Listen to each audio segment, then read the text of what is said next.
Imagine waking up this morning, checking your benefits card, and suddenly seeing something you didn't expect. Maybe the numbers looked different, maybe you received a letter in the mail that confused you, or maybe you just heard the news from a neighbor. What's happening with your SNAP benefits this September is real, and it could impact millions of seniors, disabled Americans, and veterans. If you're on Social Security, SSDI, SSI, or VA benefits, you cannot afford to miss what I'm about to share. Because these changes aren't just words on paper, they're about your food security, your bills, and your peace of mind. Now, let's talk heart to heart.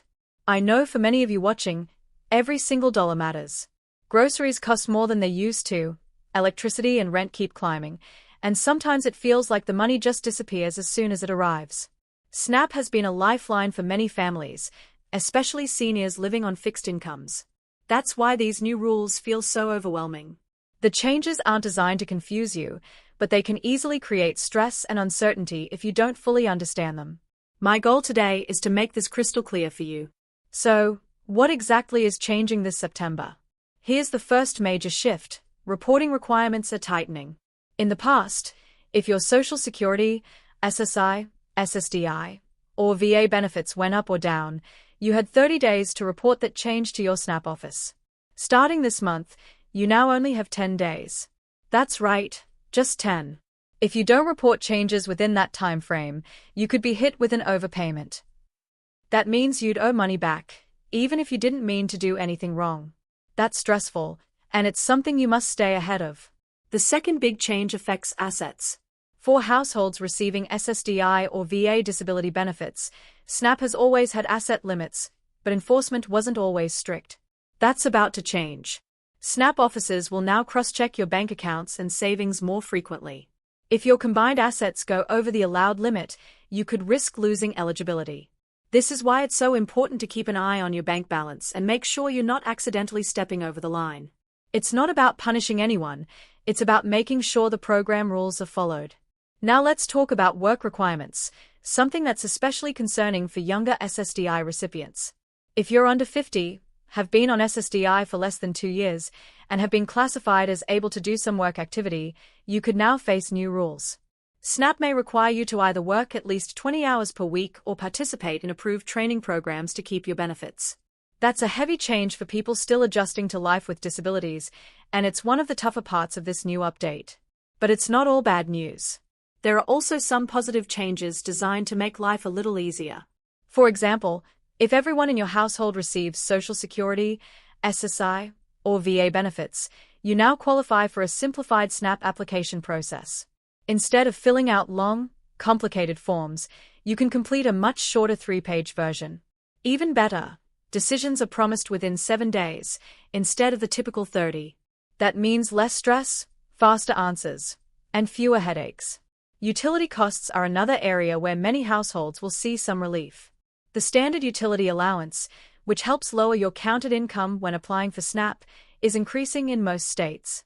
For you, that means if you pay for heating, cooling, or even air conditioning in your rent, you may qualify for extra deductions. This translates to slightly higher SNAP benefits.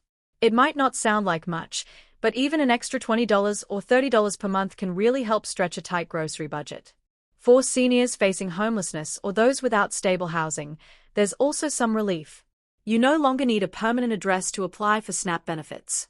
This makes it much easier for people in tough situations to access food support.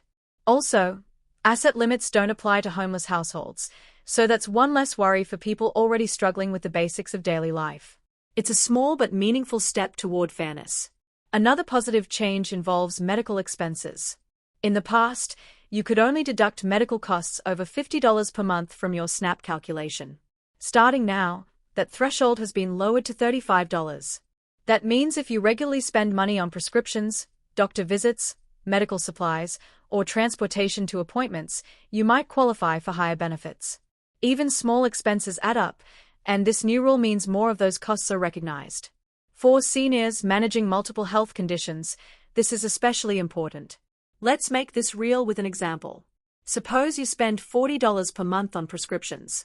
Before, that wouldn't count toward lowering your SNAP income. Now it does, because it's above the $35 threshold. That small difference could bump up your SNAP allotment. For those juggling medications, therapies, or frequent doctor visits, keeping receipts and tracking costs has never been more important. Don't ignore those small expenses. They could put more food on your table. Now, I know what many of you are probably thinking. This sounds complicated. How do I keep up with all of this? The answer is, you need a system. Set reminders on your calendar or phone for reporting benefit changes. Write down your monthly medical expenses in a notebook or keep receipts in an envelope. Review your utility bills carefully to make sure you're claiming the right deductions. These small habits can protect you from mistakes and help you get the maximum support you're entitled to. Let's go group by group for a clearer picture. Seniors on Social Security. You'll be most affected by the 10-day reporting rule. Whenever your Social Security check changes, whether from a cost of living adjustment or something else, it needs to be reported fast. The good news? Many states will now adjust your SNAP benefits automatically after the yearly COLA, which takes some stress off your shoulders. Still, stay vigilant and double-check.